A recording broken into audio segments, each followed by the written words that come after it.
요한계시록 20장 4절에서 6절 말씀입니다. 같이 읽습니다. 또 내가 보좌들을 보니 거기에 앉은 자들이 있어 심판하는 권세를 받았더라.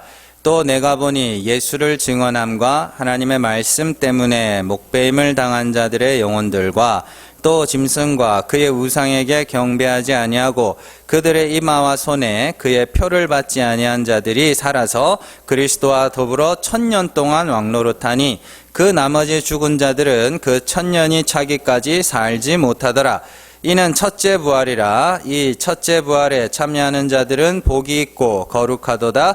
둘째 사망이 그들을 다스리는 권세가 없고 도리어 그들이 하나님과 그리스도의 제사장이 되어 1000년 동안 그리스도와 더불어 왕노릇하리라. 아멘. 말씀 나누겠습니다. 요한계시록 114번째 시간입니다. 보좌와 보좌들입니다. 지난 시간에 우리가 천년 왕국의 전체적인 이야기들을 살펴봤습니다. 요 부분은 다음 주부터 하겠죠, 아마? 어떻게 될지 모르겠는데, 그 사탄이 옥에서 풀려나서 곡과 마곡을 미혹하여 싸움을 붙이는 이야기. 곡이 뭔가, 마곡이 뭔가, 그러는데, 다 구약에 나오는 이야기들이에요. 그게 계시록에 나오는 곡이라니까 뭐 무슨 중국과 미국의 전쟁 이런 게 아니라 그냥 구약에 나오는 이야기예요. 그래서 곡과 마곡을 미혹하여 싸움을 붙이는 이야기에서 조금 더 자세하게 다룰 예정이에요. 지난주의 내용들을 조금 살펴보면 1000년이라는 것은 기간상 숫자적 1000년이 아니라 그리스도를 믿은 이후에 우리에게 주어진 시간이라고 생각하시면 됩니다. 그리고 그리스도와 연합한 두 증인이 1260일, 두 증인의 이야기가 나오죠. 1260일 동안 증인의 노릇을 하고, 그리고 때가 찾아 짐승들이 올라오죠. 거짓 선지자들이 올라와서 두 증인들을 죽이는 이야기가 나오잖아요. 그래서 그 이야기 똑같은 걸 반복한다고 그랬잖아요. 그래서 그리스도와 연합한 두 증인이 1260일을 증인으로 살았던 그 시간이 성도의 1000년 동안의 왕노릇인 겁니다. 그러니까 1000년, 그러면 쉽게 생각해서 영생, 영원의 왕노릇, 영생의 왕노릇, 그렇게. 그래서 6절에서 성도들이 그리스도의 제사장이 되고 왕이 되는 이야기가 나오는데, 베드로는 그 이야기를 왕 같은 제사장이요 거룩한 나라요 이렇게 이야기하면서 그들이 하는 일이 뭐예요? 은혜, 하나님의 아름다운 덕을 선포하는 것, 그게 왕노릇입니다.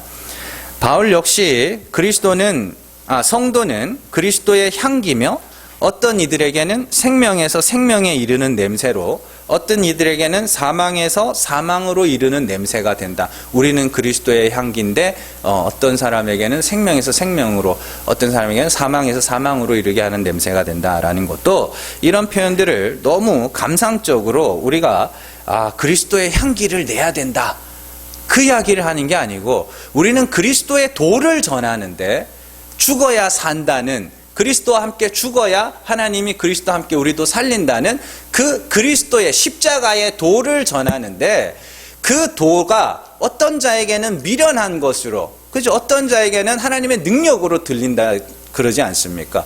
그게 왕노릇이라고요. 그게 심판하는 현장 아닙니까? 재판하는 현장. 그래서 구약에서 왕들이 하는 일이 뭐였어요? 전쟁이 아니었습니다. 재판하는 일이었어요. 그래서 제일 대표가 누구예요? 광야에서 모세죠. 모세가 자기만 하나님의 뜻을 알고 있으니까 그것으로 사람들을 이렇게 재판하잖아요. 그래서 그것 때문에 이드로가 와서 10부장, 50부장, 100부장, 1000부장 만들어서 니 혼자 하지 마라, 그런 이야기들도 나오는 거. 솔로몬이 기도할 때도 뭘 구해요? 재판하는 지혜를 구합니다. 나는 아직 아이라 분별을 못하니까 재판하는 지혜를 주세요, 이렇게 재판하는 이야기. 그리고 압살롬도 재판받으러 가는, 그죠? 재판받으러 가는 사람들의 길을 막아서서, 다윗에게 재판받으러 가는 자들의 길을 막아서서 그들의 마음을 훔치는 그런 이야기들도 나오는 거예요. 사사는 아예 그 사사라는 이름 자체가 판관이라는 뜻이에요. 재판관이라는 뜻이에요. 그러니까 계속 재판하는 이야기가 나와요. 그러니까 성도들을 왕이라, 왕 같은 왕이라 그렇게 부르는 거는 우리가 재판하는 말을 가졌다는 거예요. 십자가의 도, 죽어야 산다는 그 십자가의 도를 증거할 때 어떤 이들은 듣고 믿어 생명에 이르는 거고 어떤 이는 들어도 듣지 못하고 보아도 보지 못하여서 사망에 이르는 거고, 그러면 우리가 복음을 전하는 그 현장이 왕노릇하는 자리예요. 그래서 뭐 이걸 대단하게 뭐 그러는 게 아니라. 자, 그래서 사도 요한도 요한복음에 예수님도 이런 말씀하시죠. 요한복음 5장 24절에서 25절입니다. 내가 같이 읽습니다. 내가 진실로 진실로 너희에게 이르노니 내 말을 듣고 또 나 보내신 이를 믿는 자는 영생을 얻었고 심판에 이르지 아니하나니 사망에서 생명으로 옮겼느니라. 진실로 진실로 너희에게 이르노니 죽은 자들이 하나님의 아들의 음성을 들을 때가 오나니 곧 이때라. 듣는 자는 살아나리라. 아멘. 보세요. 내 말을 듣고 나 보내신 이를 믿는 자. 그럼 내 말을 듣는다는 건 뭐예요? 내가 가르친, 내가 나타내는 그 하나님을 너네가 그걸 알아듣고 그 하나님이 이런 하나님이구나를 믿으면 그게 사망에서 생명에 이르게 하는 건데, 지금 너희는 아무도 들을 자가 없다라는 이야기예요. 그래서 장차 내 말을, 내 음성, 내 말을 알아들을 자가 올 텐데, 알아들을 때가 올 텐데, 그들은 살아나게 될 거야. 이렇게 이야기하는 거예요. 생명의 이야기입니다. 그러면은 그 말을 알아듣기 전에는 다 뭐라는 소리예요? 죽었다는 소리죠. 자, 결국 성도가 믿고 나서, 우리가 그리스도의 음성을 듣고 나서, 듣는다는 건 깨닫는다는 이야기입니다. 그리스도의 음성을, 그리스도의 말을 깨닫고 나서 해야 되는 일은 전하는 일이에요. 말하는 일이에요. 그래서 잘 기억하셔야 됩니다. 그것은 성령 받은 성도들에게 필연적으로 나타나야만 하는 현상입니다. 우리가 예전에 사도행전을 강의할 때도 제가 말씀드렸지만, 하나님이 성도를 흩으실 때에 성도들이 어디를 가든지 그곳에서 교회가 세워졌다는 사실을 기억하셔야 됩니다. 사도 바울이 자기가 개척한 교회도 있지만 남들이 개척해 놓은 교회를 가기도 했었어요. 거기서 복음을 증거하기도 했죠. 그들은 신학 공부를 한 사람들도 아니고 그 예루살렘에 모였다가 흩어졌을 때 신학 공부를 한 사람들도 아니고 교리적으로 완성된 상태도 아니었어요. 그러나 그들은 자신들의 행위로는 구원에 이를 수 없으며 도리어 자신들은 죄사함을 받아야 하는 자라는 사실을 알아 그리스도의 대속의 은혜, 하나님의 그 사랑을 증거하면서 살았다 이야기예요. 그래서 여러분들이 잘 기억을 하셔야 됩니다. 오늘은 1000년 동안 왕노릇하게 될 성도들, 우리 이야기죠. 그들이 이 땅에서 어떤 일을 겪게 되는지에 대해서 살펴보도록 할게요. 4절 말씀, 오늘 말씀 4절을 먼저 살펴보시면 거기 제일 처음에 나오는 이야기가 또 내가 보좌들을 보니 이렇게 돼 있죠. 보좌들을 보니 거기에 앉은 자들이 있어 심판하는 권세를 받았더라 이렇게 있습니다. 보좌들이 나오네요. 자, 그런데 예수님은요 보좌들에 앉을 자들, 그러니까 보좌들이면 여러 개잖아요. 보좌들에 앉을 자들을 이긴 자라고 이야기합니다. 요한계시록 3장 21절 같이 읽습니다. 이기는 그에게는 내가 내 보좌에 함께 앉게 하여 주기를 내가 이기고 아버지 보좌에 함께 앉은 것과 같이 하리라 이렇게 돼 있죠. 그러니까 잘 보시면 라오디게아 교회에 예수님이 하신 말씀이죠. 라오디게아 교회는 스스로 부자라 하나 실상은 가난한 자라 책망받았던 교회입니다. 그런 라오디게아 교회를 향해서 이긴 자들에게는 보좌에 앉게 하겠다 이렇게 이야기해요. 그런데 중요한 것은 그냥 앉게 하는 게 아니죠. 내가 이기고 아버지 보좌에 앉은 것과 같이 하리라. 이게 뭔 말이냐면 예수님이 내가 보좌에 앉은 것과 똑같은 방법으로 너희도 그렇게 앉을 거야 라는 이야기예요. 그러니까 단순하게 내가 보좌에 앉았잖아, 너희도 내 옆에 앉게 해줄게 이런 이야기가 아니라 내가 보좌에 앉은 것과 똑같은 방법으로 너희도 보좌에 앉게 해줄 거야. 그런 이야기예요. 그래서 잘 기억하시오. 이 말은, 그래서 그러면은 중요한 것은 예수님이 어떤 방법으로 보좌에 앉게 되었는지를 우리가 알아야 우리도 어떤 방법으로 어떤 과정을 거쳐서 보좌에 앉게 될지를 알 거 아닙니까? 그죠? 그래서 예수님이 보좌에 앉은 방법은 죽은 자 가운데서 살아나심으로 하나님의 우편, 보좌에 앉으신 거예요. 네. 자, 로마서 8장 34절입니다. 같이 읽습니다. 누가 정죄하리요? 죽으실 뿐 아니라 다시 살아나신 이는 그리스도 예수시니 그는 하나님 우편에 계신 자요 우리를 위하여 간구하시는 자시니라. 보세요. 죽으실 뿐 아니라 다시 살아나시는 이는 그리스도 예수시니 그는 하나님 우편에 계신 자요. 이게 다 연결되는 이야기란 말이에요. 자, 히브리서 12장 2절입니다. 히브리서 12장 2절 같이 읽습니다. 믿음의 주요 또 온전하게 하시는 이인 예수를 바라보자. 그는 그 앞에 있는 기쁨을 위하여 십자가를 참으사 부끄러움을 개의치 아니하시더니 하나님 보좌 우편에 앉으셨느니라. 아멘. 보세요. 예수님이 어떻게 하나님 보좌 우편에 앉으셨다 그래요? 십자가라는 부끄러움을 통과하여 죽은 자 가운데서 살아나심으로 보좌 우편에. 예수 그리스도는 십자가라는 부끄러움을 참으시고 다시 살리심을 받아 보좌 우편에 앉으셨어요. 그러면 예수님이 라오디게아 교회를 향해서 하신 말씀을 다시 보면 내가 이기고 아버지 보좌에 앉은 것과 같은 방법으로 보좌에 앉게 하겠다라는 말씀에서 예수님이 이겼다 그래요. 먼저는 뭐가 이긴 거예요? 십자가라는 부끄러움을, 십자가에서 죽는 것이 이긴 거예요. 그래서 죽은 자 가운데서 하나님이 살리셔서 보좌 우편에 앉으셨듯이 우리 역시도 그 방법, 그 과정, 그 길을 똑같이 걸어야 돼. 그게 십자가의 도예요.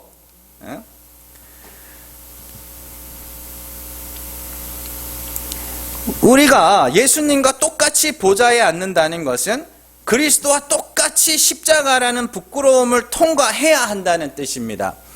그렇게 십자가라는 부끄러움을 통과한 자들이 이긴 자들이에요. 저 신천지 이만희가 이긴 자가 아니고 십자가라는 부끄러움을 통과한 자들이 이긴 자들이란 말입니다. 그들이 하나님에 의하여 다시 살리심을 받아 보좌들에 앉게 되는 거예요.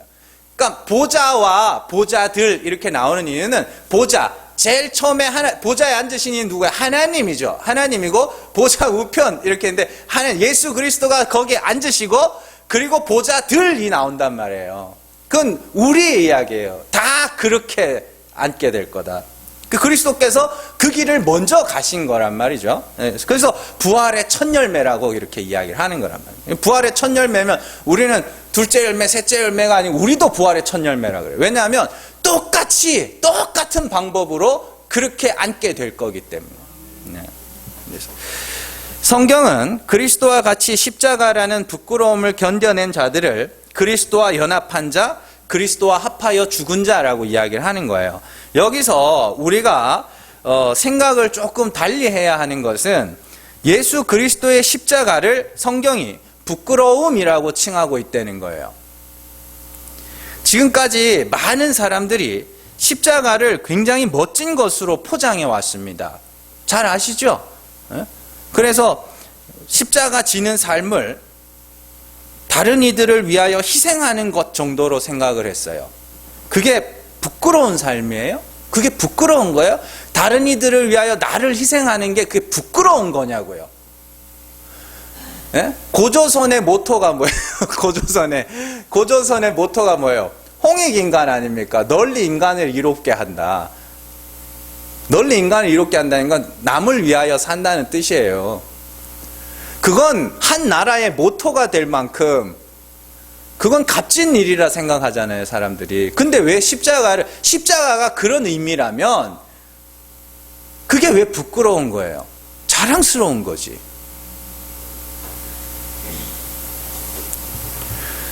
여러 매체들을 통하여서 여러분들 우리에게 보여주는 사람들의 대부분이 자신을 희생하여 다른 이들을 위하여 사는 사람들 아닙니까? 텔레비전에서 훌륭하다고 하는 사람들이라고 보여주는 사람들이 다 그런 사람들이잖아요. 그런데 성경은 십자가를 부끄러움이라고 그런다니까요. 그러면 우리가 통상적으로 알고 있는 남을 위한 삶이 십자가가 아니라는 이야기예요.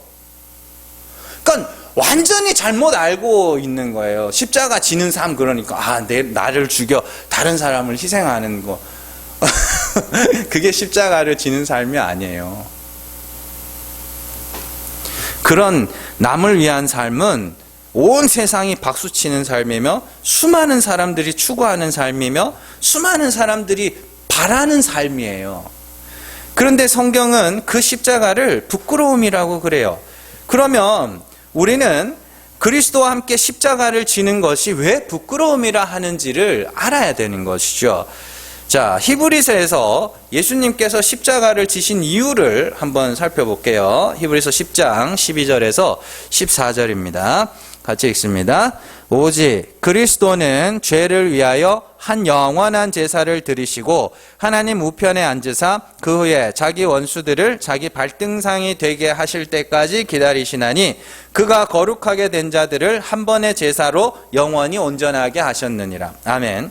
예수 그리스도께서 십자가를 지신 이유에 대하여 죄를 위하여 한 번의 영원한 제사를 드리심으로 영원히 온전함을 이루었다, 이렇게 말하죠. 그러면 예수 그리스도는 누군가의 죄를 대신하여 십자가에서 부끄러움을 당하시고 죽으셨다는 이야기입니다. 십자가는 부끄러움이라 그랬으니까 그냥 누군가의 죄로 말미암아 부끄러움을 당하신 거잖아요. 그러면 그리스도와 함께 십자가라는 부끄러움을 통과한다는 것은 다른 거 아니에요. 내가 저주받을 죄인입니다 예요. 그게 부끄러움이에요. 내가 저주받을 죄인입니다. 나는 그리스도의 십자가 아니면 저주받아야 할 죄인입니다. 그게 부끄러움이에요. 그게 그리스도와 같은 방법으로 보좌에 앉게 될 자들의 고백이에요. 그리스도와 함께 죽는다는 건 그 이야기입니다. 남을 위해서 다 박수 쳐줘요, 그건. 근데 성경이 말하는 십자가 지는 삶은 그거 내가 죽었어야 될 자리인데 그리스도께서 죽으셨어요 예요. 그런데 인간들은 그 고백을, 나의 죄 있음을 고백하는 것을 죽을 만큼 싫어합니다. 정말로 싫어합니다. 그래서 나는 죄인이 아님을 증명하기 위해서 우리가 많은 행위들을 내놓는 것이고 이 핑계 저 핑계 남 탓하면서 살아가는 거거든요. 그 상태를 히브리서 2장이 뭐라 그러냐면 죽기를 무서워하여 일평생 마귀의 종로로 타는 자라고 그래요. 거기서 죽기를 무서워한다는 건 이거 아닙니다. 우리 목숨이 끊어지는 거 아니에요.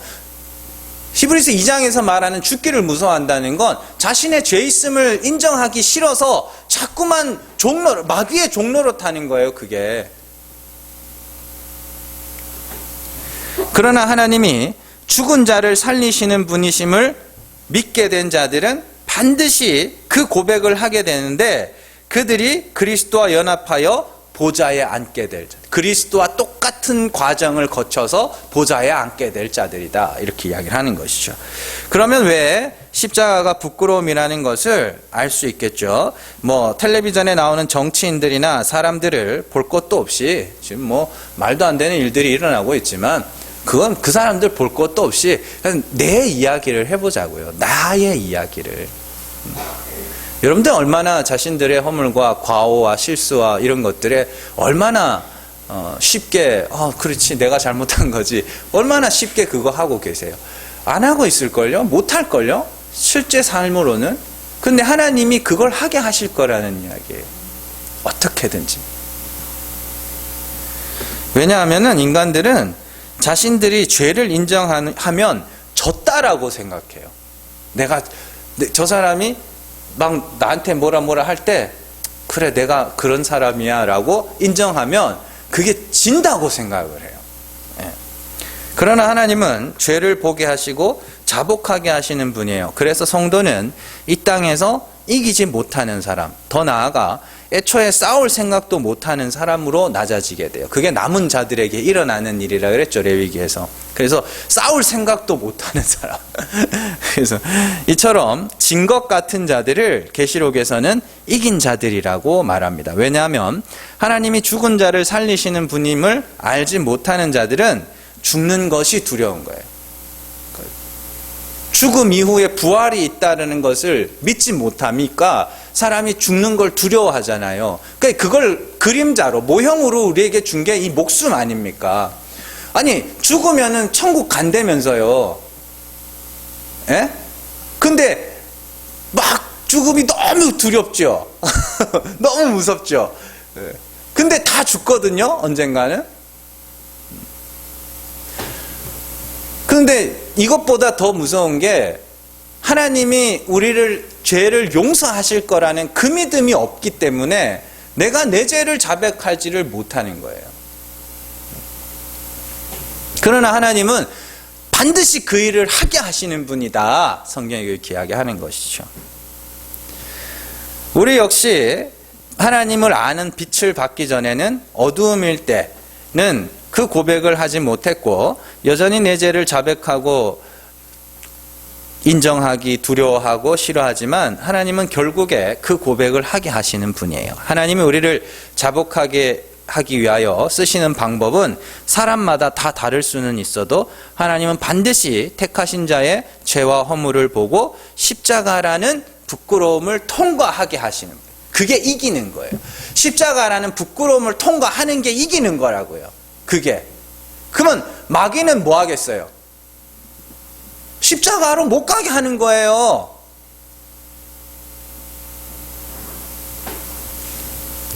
이처럼 보좌에 앉게 될 이긴 자들은 자신의 죄와 허물을 똑똑히 보고 예수 그리스도의 십자가만을 의지하는 것이죠.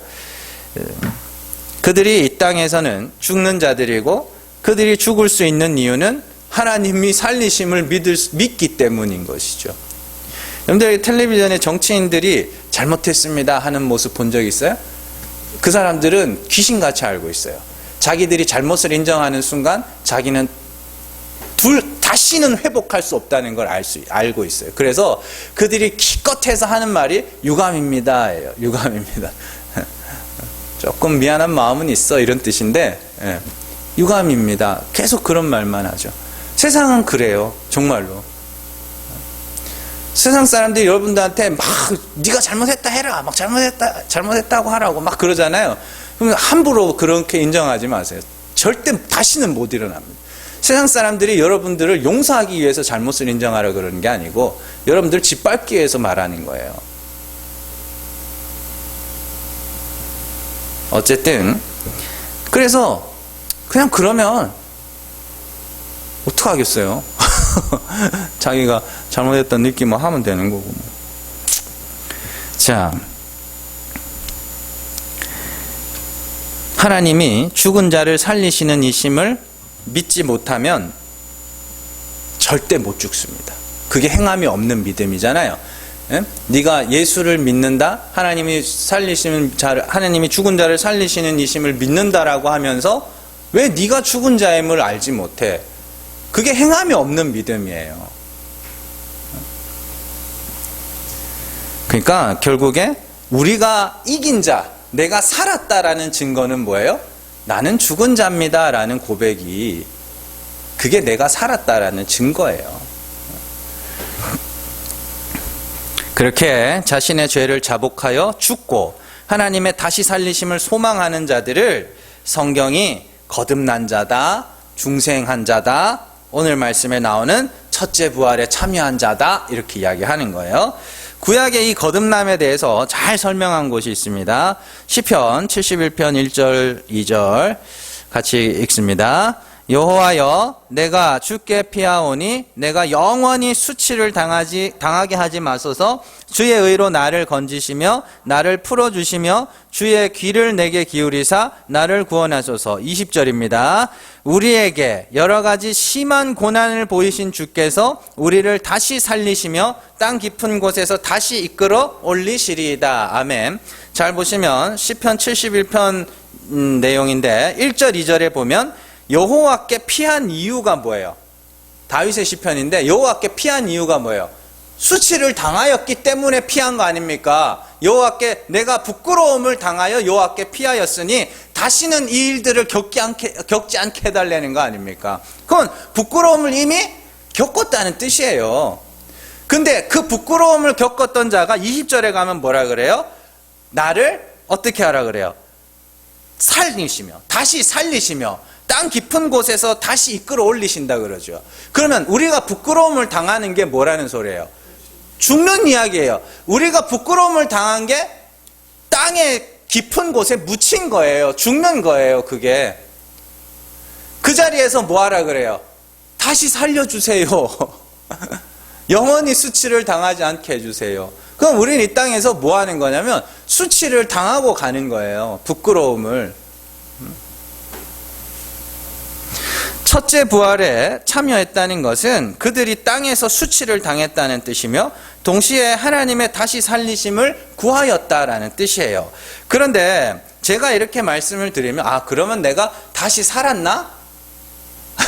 다시 산 자인가? 아니면 저 나중에 다시 살 자인가? 이렇게 헷갈리실 분들이 있는데 성경에 보면 정확하게 두 개를 같이 혼용해서 쓰고 있어요. 골로새서 3장 1절입니다.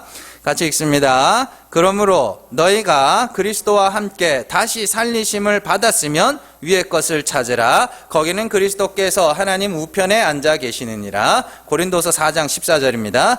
주 예수를 다시 살리시니가 예수와 함께 우리도 다시 살리사 너희와 함께 그 앞에 서게 하실 줄을 아노라. 아멘. 골로새서 3장에 보면 너희가 그리스도와 함께 다시 살리심을 이미 받았으면이라고. 그러면 이 땅에서 어떤 사람은 다시 살리심을 받았네요. 그럼 고린도후서 4장에서는 뭐라 그래요? 장차 다시 살리실 거라고 이야기를 하죠. 그게 무슨 말이냐면 골로새서에서는 다시 살리심을 받은 것처럼 말하고 고린도후서에서는 장차 다시 살리실 것처럼 말해요.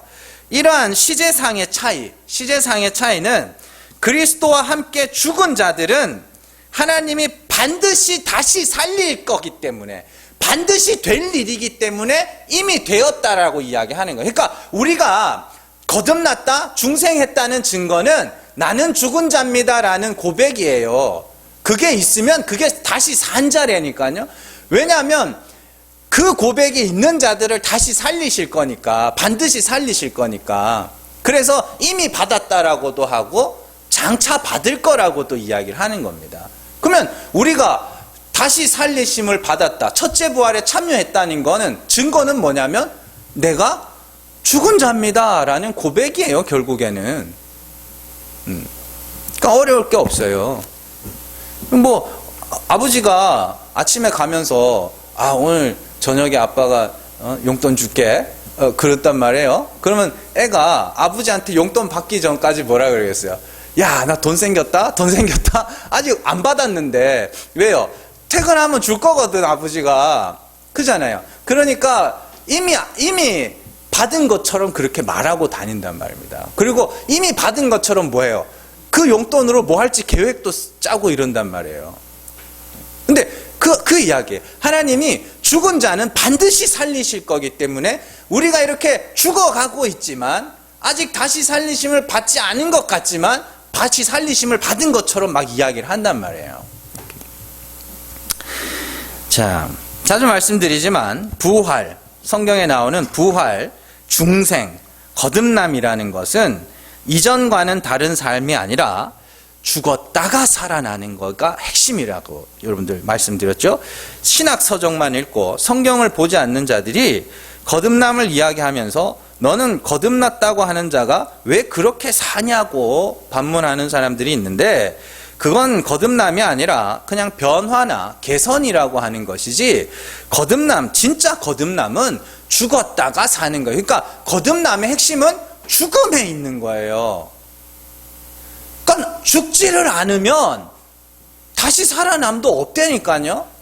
근데 죽음도 모르는 자들이 그냥 나타난 것만 갖고 너네 거듭났냐? 아, 거듭나지 않았어? 뭐 그따구 소리를 하고 있는 거예요. 죽었냐고요. 십자가라는 부끄러움을 통과하고 있냐고요. 내가 날마다. 사도 바울은 날마다 죽었다는데 우리는 그걸 통과해야 되는 거란 말입니다. 날마다 나의 죄와 허물과 부끄러움과 거짓된 것과 이런 것들을 날마다 보고, 아유, 하나님이 불쌍히 여기시지 않으면 이거는 답 없는 인생이네. 날마다 그걸 배워가는 거예요. 그러니까 그 죽음이 곧 뭐예요?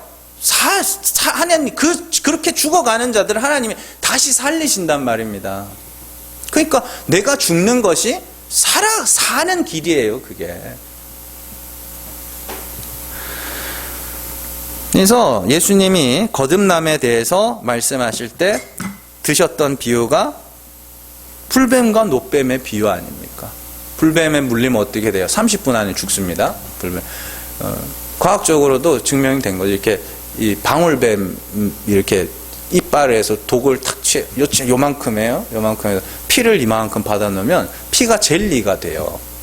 진짜 젤리처럼 돼요. 딱 떨어지는 순간에. 그래서 그러면 피가 젤리처럼 되면 그게 뭐라고 불러요? 혈전이라 그러죠. 피가 굳으면. 그게 돌아서 심장 가면 그냥 죽는 거예요, 그대로. 그러니까 불뱀으로 물어서 거반 죽여놓고 뭐로 살리는 거예요? 노뱀으로 살리는 거죠. 노뱀은 누구라 그래요? 십자가라 그러잖아요. 근데 그 십자가를 통하여 구원을 얻을 자들은 반드시 이 땅에서 무슨 경험이 있어요? 노뱀에 물려서 거반 죽는 경험이 있어야 되는 거죠. 그 불뱀에 물려서 거반 죽는 게 뭐예요? 내가 죄인임을, 내가 마땅히 멸하여야 할 죄인임을 아는 것, 그리고 그 자리에서 내가 되어 죽은 나의 저주를 홀로 받아내신 그리스도, 그 십자가를 바라보면 그게 사는 거예요. 그러니까 그게 거듭남이라니까요. 그러니까 그냥 예수님이 우리 죄를 다 사해 주셨대, 거기서 있는 게 아니에요. 내가 죄사함을 받아야 하는 죄인임을 여러분들이 날마다 보셔야 되는 거예요. 그게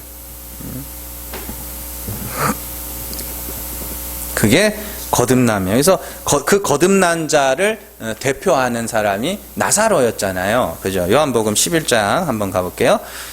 요한복음 11장 4절입니다. 같이 읽습니다.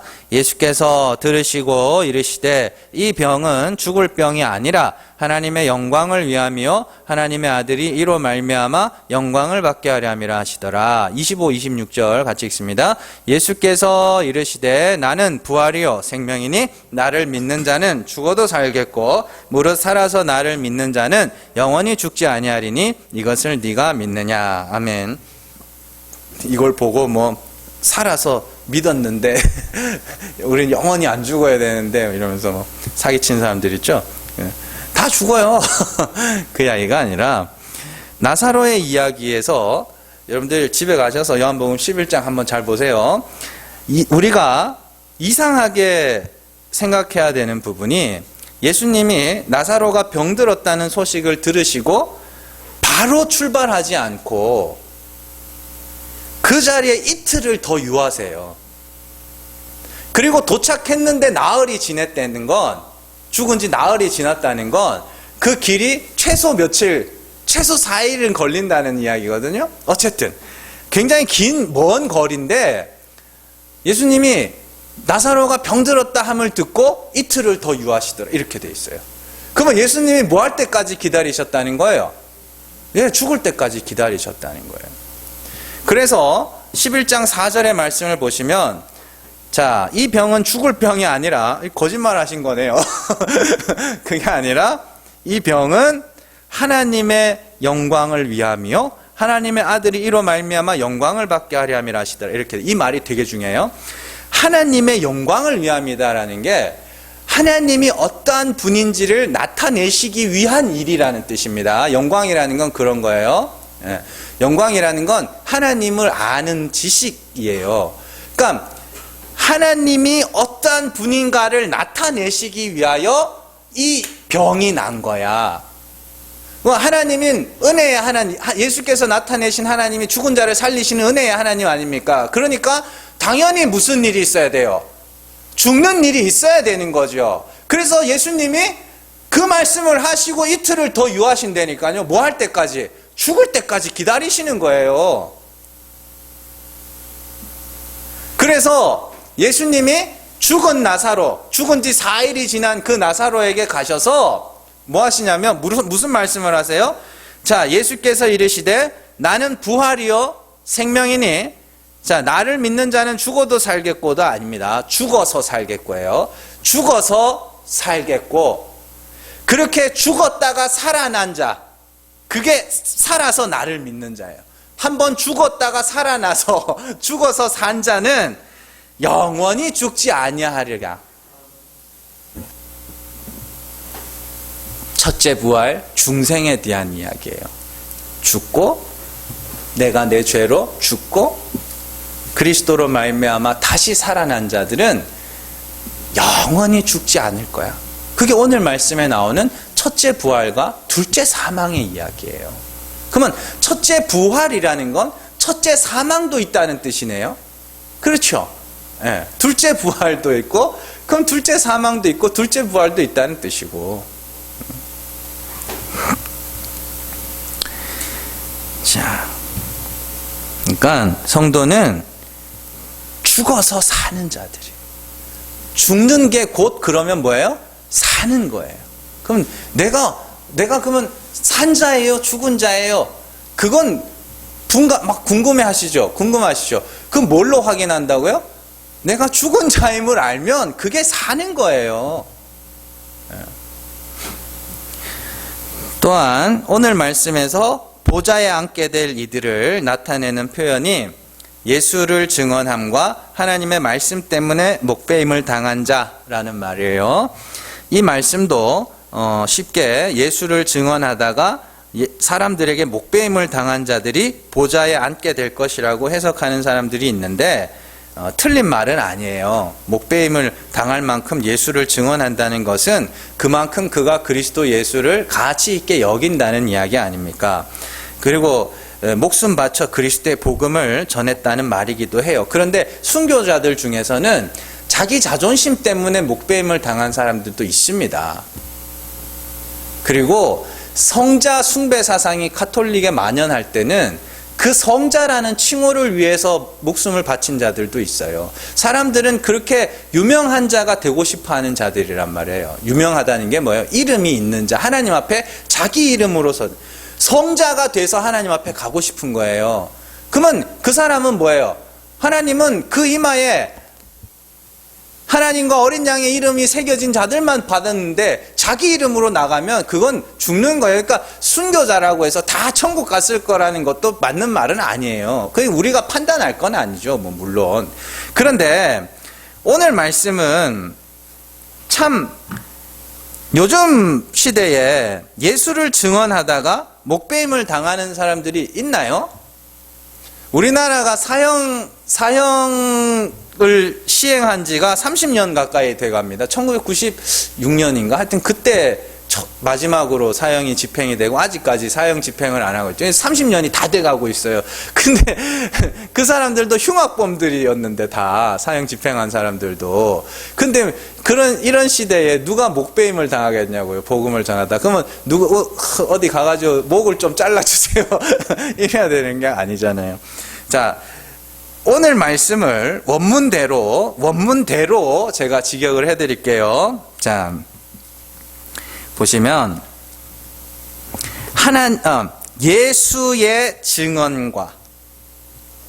예수의 증언과 하나님의 말씀 때문에 머리가 잘린 자들이, 목배임을 당한 자들이, 예수의 증언과, 예수를 증언함과가 아닙니다. 소유격이에요.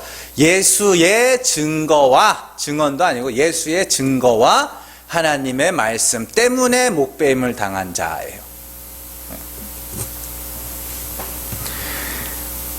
그러니까 예수님이 어떤 것을 증거했는데 그게 하나님의 말씀이잖아요. 하나님의 말씀은 뭐예요? 그냥 그 하나님, 예수님이 어떤 것을 증언했는데 그것 때문에 성도들이 목배임을 당했다. 그러니까 예수의 증언이 성도가 목배임을 당한 원인이라는 뜻입니다. 자, 증거하시는 분이 예수님이고 그 증거가 성도의 목을 잘랐다는 이야기예요. 그 예수님의 증거를 하나님의 말씀이라고 이야기합니다. 쉽게 제가 설명해 드릴게요. 우리는 성경을 하나님의 말씀이라고 그래요. 근데 성경이 진짜 하나님의 말씀이에요? 성경에 기록된 다 한 절 한 절이 다 하나님의 말씀이에요? 아니죠. 사람의 말도 기록되어 있고 마귀의 말도 기록되어 있고 그렇잖아요. 여러 말들이 기록되어 있는데 왜 성경을 하나님의 말씀이라 그래요? 성경 전체의 내용이 하나님이 어떠한 분인지를 말해주고 있기 때문에 하나님의 말씀이라 그래요. 그러니까 우리가 성경을 통해서 누구를 알아야 돼요? 하나님을 알아야 돼요. 근데 성경을 통해서 자꾸 누구를 가르치려고 그래요? 사람을 가르치려고 그러죠. 그러면 그게 하나님을 헛되이 경배하는 거가 되는 거예요. 그래서 이사야에 보면 야, 글을 주고 읽으라 하면 모른다 해라. 너네가 그렇게 사람의 계명으로 가르치고 있을 바에야 모른다 그래. 성경을 통해서 우리는 하나님을 봐야 되는 거지, 사람을 보면 그게 성경이 여러분들을 우상숭배하게 만들어요. 그러니까 그런 거예요. 예수의 증언이 곧 하나님의 말씀이라는 건 예수님이 뭔가를 증거하고 있는데 그게 하나님이 어떤 분인지를 증거하고 있다라는 이야기예요. 자, 요한복음 다시 3장 11절에서 13절입니다. 같이 읽습니다. 자, 진실로 진실로 내게 이르노니 우리는 아는 것을 말하고 본 것을 증언하노라. 그러나 너희가 우리의 증언을 받지 아니하는도다.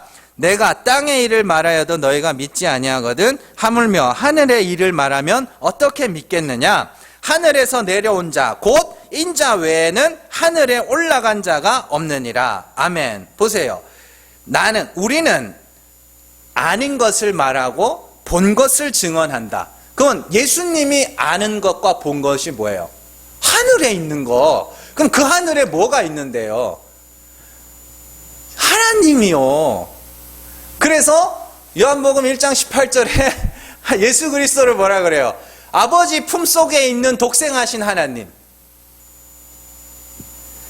그러니까 그 하나님은 유일하게 예수님이 보고 알아.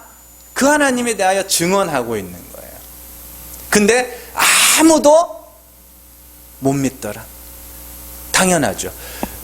스스로 듣고 스스로 믿으면 안 돼요. 그래서 예수님을 죽여야 돼요. 그래야 그들이 하나님의 원수로 고발이 될 거 아닙니까? 그런 다음에 하나님이 은혜로 택하신 자들에게 그 빛을 비춰주시는 거예요. 자, 어쨌든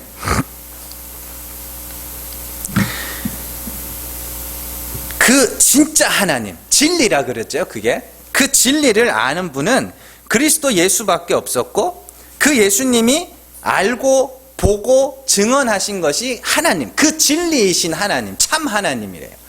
그렇게 그리스도께서 나타내신 하나님을 예수의 증언이라고 이야기하고 증거라고 하고 그 증거를 받은 자들은 반드시 목이 잘리게 돼요. 왜요? 예수께서 나타내신 하나님이 죽은 자를 살리시는 하나님 아닙니까? 그러면은 그 앞에서 뭐예요? 죽어야죠. 그래서 예수의 칼에 목이 잘렸다라고 이야기하는 겁니다. 예수의 입에서 나오는 칼에 목이 잘려서 다 새의 먹이로 준다. 그걸 그리스도의 칼에 목이 잘렸다고 이야기하는 거예요. 왜요? 왜 머리가 왜 잘리는 거예요? 머리는 성경에서 생명이에요. 생명이 머리를 통해서 옵니다. 골로새서 2장 19절입니다. 같이 읽습니다. 머리를 붙들지 아니하는지라 온몸이 머리로 말미암아 마디와 힘줄로 공급을 받고 연합하여 하나님이 자라게 하심으로 자라느니라. 아멘. 그러면 그리스도로 말미암아 생명을 받게 될 자들, 교회의 머리가 예수 그리스도라는 말은 내 머리는 다 어떻게 했다는 소리예요? 잘렸다는 소리예요.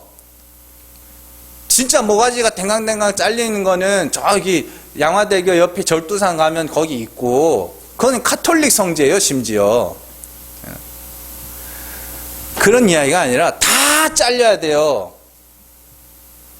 내가 살아서 하나님 앞에 가는 게 아니라 그리스도만을 의지하는, 머리이신 그리스도를 의지하는 지체로서, 지체라는 건 그 자체가 그 머리가 없다는 이야기예요. 근데 지체라고 하는 인간이 머리가 달려가지고 지 의지대로 막 하면 그거 뭐예요? 말 안 들으면 중풍 걸리는 거죠.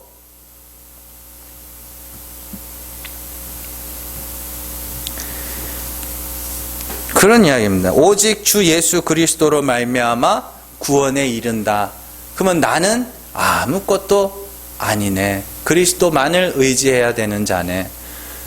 그리스도와 떨어지면 나는 아무것도 아닌 불타 죽어야 될 자네. 이게 머리가 잘리는 거예요. 그들이 예수의 칼에 맞아 머리가 잘리고 새에게 살이 뜯기는 잔치집에 청함을 받은 자들. 그러면 머리가 잘린 자들이 이 땅에서 배워야 하는 것은 결국 나는 아니구나, 예수가 전부구나, 이거예요. 그게 믿음이 충만해지는 거 아닙니까? 내가 하나님 내가 이렇게 많이 변화됐어요, 이거 중요한 거 아닙니다. 왜 그렇게 변화에 그렇게 중요시하냐고요. 또 마지막으로 세 번째 나오는 것이 짐승과 우상에게 경배하지 않고 그들의 이마와 손에 표를 받지 아니하는 자들 역시 같은 이야기죠. 이마와 손에 표를 받는다는 것은 구약의 율법에 기록된 거죠. 이 말씀을, 이 율법을 손등에 표로 삼고 이마에 표를 삼고. 그런데 이스라엘 백성들이 예수님 당시에 유대인들이 어떻게 했어요? 경문에다가 자기를 옳게 보이려고 경문을 넓게 이마에다가 자기가 행한 것들을 이만큼 점점 이렇게 넓게 붙여서 그 관 같은 걸 쓰고 다녔단 말이에요. 이렇게 붙여 쓰고 다녔다는. 그게 짐승의 표예요. 내가 행한 거잖아요. 근데 14만 4천, 짐승의 표를 받지 않은 하늘의 14만 4천의 이마에는 하나님과 어린 양의 이름만 새겨져 있단 말이에요. 예수만 의지하는 자들. 그러니까 우리가 많은 일을 하고 많은 것들을 하고 대단한 일을 했다고 한들 그게 우리 이마에 기록되면 안 된다니까요. 제가 말씀드리잖아요. 그런 거 열심히 하세요. 열심히 하시면서 삶의 보람도 좀 찾으시고 의미 있는 인생들을 좀 살아보세요.